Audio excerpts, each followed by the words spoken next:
Hello, everybody. Welcome to the Circom workshop on improving election coverage ahead of the European elections in 2014. 14 political journalists from all over Europe have come together to debate, to discuss, to argue how we can ensure European political coverage is not a turn-off for our audiences. So our starting place is why engage with Europe at all? And first to tell us about that will be Bernie. The situation in Ireland. Bernie, what's happening? The situation in Ireland can be described as quite interesting, really. We do have quite a healthy turnout for European elections in the 60s, as high as 68% at one stage. Partly, one of the reasons for that is successive governments have also conducted local elections on the same day, ensuring a healthy turnout. But also, Ireland has always traditionally engaged with Europe on European issues. But there is a very definite rural-urban divide within the electorate in Ireland.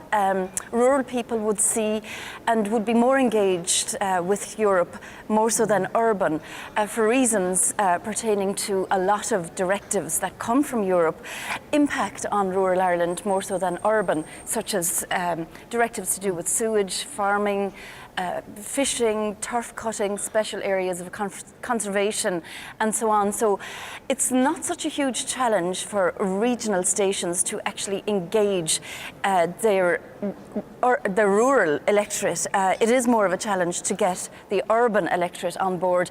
But the next general election the next European elections in 2014 is going to be very interesting for Ireland because we lose an MEP, and none of the regions, urban or rural, want to lose an MEP. Indeed. And what about the situation in Poland? Martin, what's your take on it? In Poland, all country is divided to the electoral district, which is a region as well. So every region, every electoral district has no limited number of the member of parliament elected in the voting. So it depends on turnout. So every region, it's like a competition in turnout. Is the turnout is higher, then the number of the member of parliaments is higher as well. So it could be such a situation that the turnout is very low. There will be no member of parliament of possible region. So everyone, politician, media, non-governmental organization, encourage the people to go to the voting, because otherwise there will be no representation of the region in Parliament Union, and people are starting to understand this. So in my region, in the last election, in the first election in 2004, there was only one member of parliament. In last, there was three, because the turnout was higher. So everyone trying to go to encourage the people to go to the polls. But the turnout is quite low, because about 25% in all countries. So maybe this election will be better. Yeah. And when you talk about political coverage on television, sometimes it's not very sexy, right? And it's always difficult to engage people to join political coverage, watch political coverage. And I was wondering, Craig, how difficult is that in Poland? It's very difficult because when you say engage people, you think that we media, we are the part of system of engaging people. I think that we must talk with people and ask, why do you don't vote? This is our job. Yeah. We are a part of the voters, and we must still thinking about voters and voters like an audience. So for me, the question is how create this kind of democratic system, and where in this system are the media? Because people always think the media are connected with commercial system, like a business, and in a lot of countries, in Poland maybe too, thinks about media like a part of political system. So there are completely different things, because we, media, public media, we are the system of the audience and voters. So maybe the question about how you don't gonna vote is the most important. Yeah, and also a thing that's difficult is explaining your audience what Europe and the European Parliament is about. And Geronimo, how do you feel that Swedish people look at this place? During this workshop, we've been interviewing a lot of MEPs for our different stories, and I met one MEP that had, I think, a somewhat valid point. She said that she feels like when it comes to election coverage and election and voting, then we cover it as you would normally a political process, but when it comes to the actual decisions being brought back from the European Union, it's somehow often in media portrayed as being a bureaucratic or technocratic organization just giving out those decisions. So she blamed media for not giving enough political texture of the decisions coming out of the European Union. That's valid. A lot of people in Poland used to say, a lot of members used to say, I'm in Brussels to promote my region. And people don't want promoters. People want politicians with real power to change their life. This is the question, this is the point.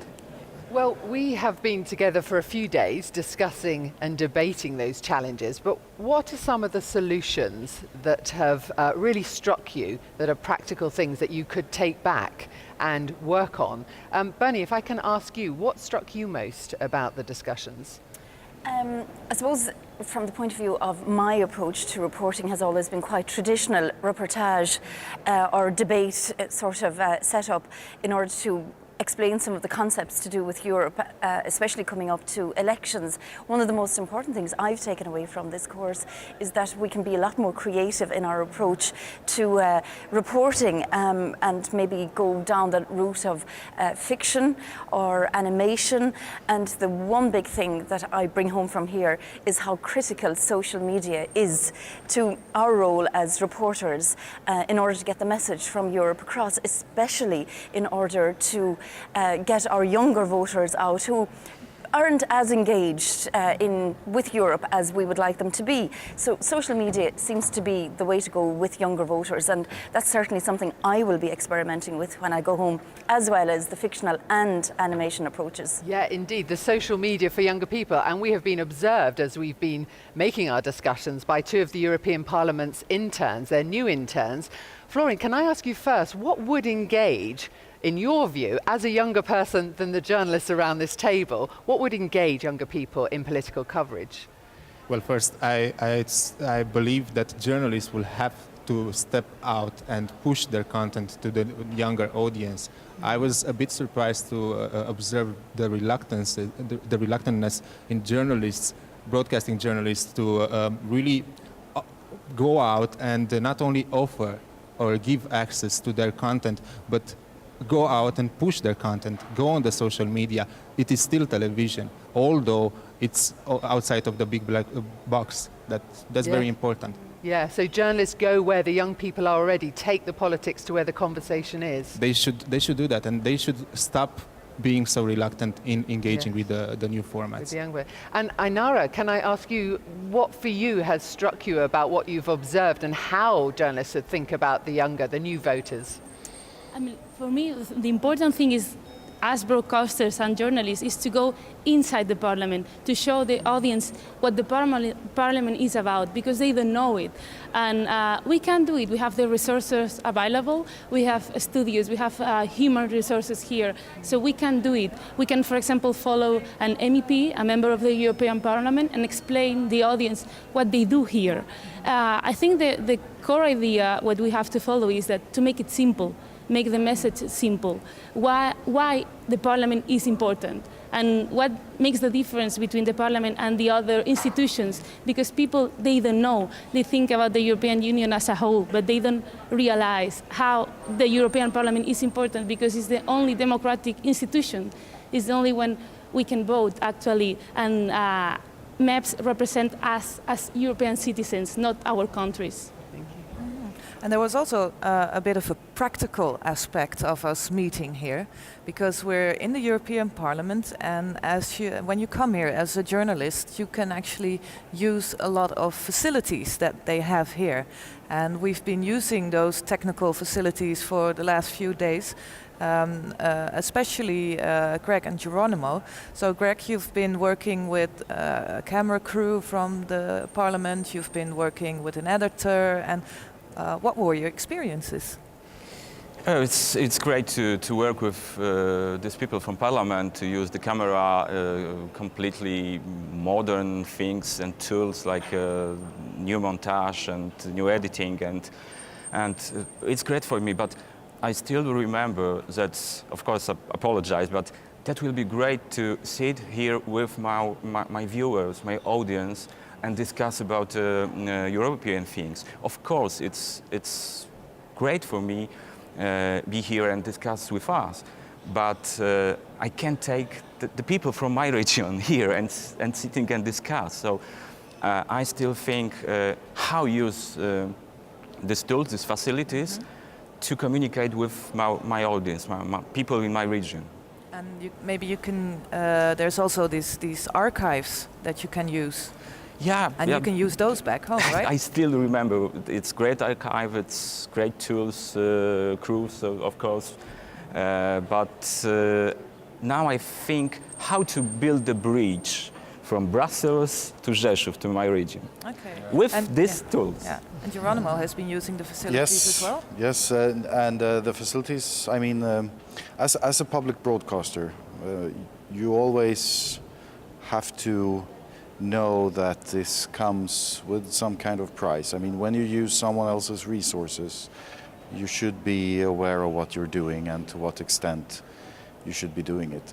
The facilities as such has been spotless. I mean, we had a great camera crew, great editing. The studio facilities right here is excellent. But for me, it's also, I mean, it's a bit of a political ethical dilemma that you has to at least be really good aware of that you're using someone else's facilities, and that always has a price. There are no free lunches. Exactly. To be conscious of it. So given everything we've discussed and we've seen, the tours we've had, the debates we've had, what's actually going to be different as we go into the run-up for the 2014 European election? Eugene, Croatia, would you anticipate things being done in a slightly different way? Well, after this workshop, I'm sure, because during the workshop, we developed some new ideas, and the biggest challenge for us was how to find some international language that everybody can understand, and how to find common topics who will be interesting for all the audience during all across Europe. So we decided that maybe if we create some cartoon characters, they could be the bridge between us and between our partners in abroad countries. There will be some kind of bridge between us, and also there will be bridge between the common topics. After this workshop, I am very optimistic. Yes, and so almost working together in a co-production becomes possible once you're around the table and you're talking. Of course. And Lan, for Slovenia, what do you think might be different as you go into the elections? Well, it's not a secret that media outlets haven't been putting the resources into the European politics as much as they should. So even the Circom, our workshop maybe is one proof that things are getting a bit more serious prior to the European Parliament elections. The second part is that democracy is a beautiful thing. It shouldn't be complicated. Things at the European Parliament seem to be sometimes a bit overcomplicated. It's a job of us all, of the European Parliament and of the media outlets, to make things presentable and which should engage it and bring it into the minds, hearts and voting boxes of the Europe. In a simple way. Okay. Keep things simple. And Johan, you're Secretary General of Circom, and there's so much experience here at this table, and there's so many different backgrounds. We come from all different countries, different political systems. So how important do you think it is to have a forum, a place to bring us all together? Well, before this workshop, I thought it was important, and now I think it's extremely important because there's really no journalistic discourse on European coverage as such. There's always a national perspective on European politics, and having listened to all my colleagues, I realized that this is a big problem because we all work with European issues back home in a national way. And now we have found some common topics, themes, and a common language, as Eugene said, and that's really important. And I think this is not the last one. We will continue do this, and I think that it shows that it's extremely important. So I'm really happy to have taken part in this and listened to everyone and learned a lot. Yeah. Well, I guess that goes for all of us, right? We all learn from each other, definitely. Well, so thank you all for being here, all of you, and we'll be hearing from you again in Santiago because this is work in progress. We keep on improving our political coverage, and let's make sure the audience turns on, not off. Goodbye. Goodbye.